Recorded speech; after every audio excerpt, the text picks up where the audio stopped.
Alléluia, peuple de Dieu. Examinons nos voix. Disons-nous ensemble, d'où provient l'orgueil dans l'Église? Est-ce que tu peux poser à ton ami cette question? D'où provient l'orgueil dans l'Église? Oh, d'où provient l'orgueil dans l'Évangile? La Bible ne nous enseigne pas qu'évangéliser n'est pas un sujet de gloire. Ce n'est pas un sujet de gloire, mais c'est un devoir, oui, un devoir pour nous chrétiens. On peut voir ça dans le livre Épître aux Corinthiens, le premier épître aux Corinthiens, chapitre 9, verset 16. Malheur à moi si je n'évangélise pas. Malheur à moi si j'évangélise mal. Cela veut dire il y a un malheur à ceux qui évangélisent, prêchent ou prophétisent mal.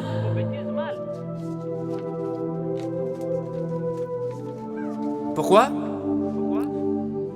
Parce que notre prédication ne peut en aucun cas reposer ni sur l'erreur, ni sur des motifs empires, ni sur la faute. Non pas pour plaire aux hommes, mais plutôt plaire à Dieu. N'utilisons pas des paroles flatteuses. N'augmentons pas la cupidité dans l'Église.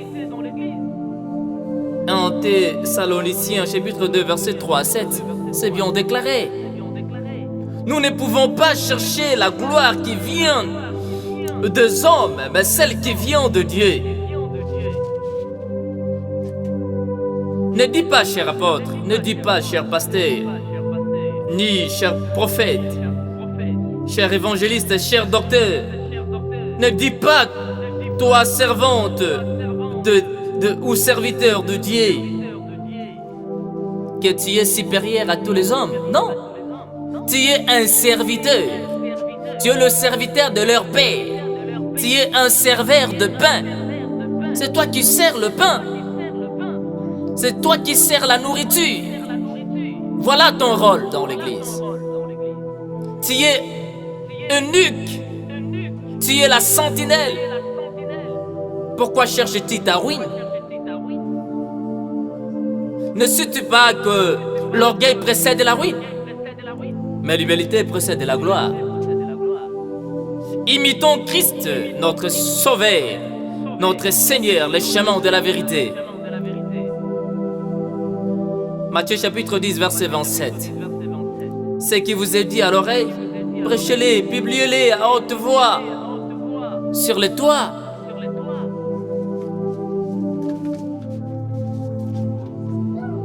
N'ajoutez rien de toi-même. N'ajoutez rien de toi-même et ne retranchez rien par des sentiments de gloire. Apocalypse chapitre 22, verset 18.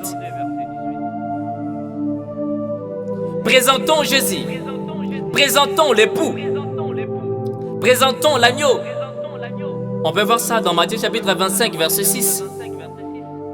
Quoi que nous faisions, en parole ou en œuvre, faisons tout au nom du Seigneur Jésus-Christ. Selon Colossiens chapitre 3, verset 17. Il faut comprendre une chose. L'orateur qui ne met pas sa parole au service de la vérité ou de la vertu n'est pas digne qu'on l'écoute. Ne pas digne qu'on l'écoute.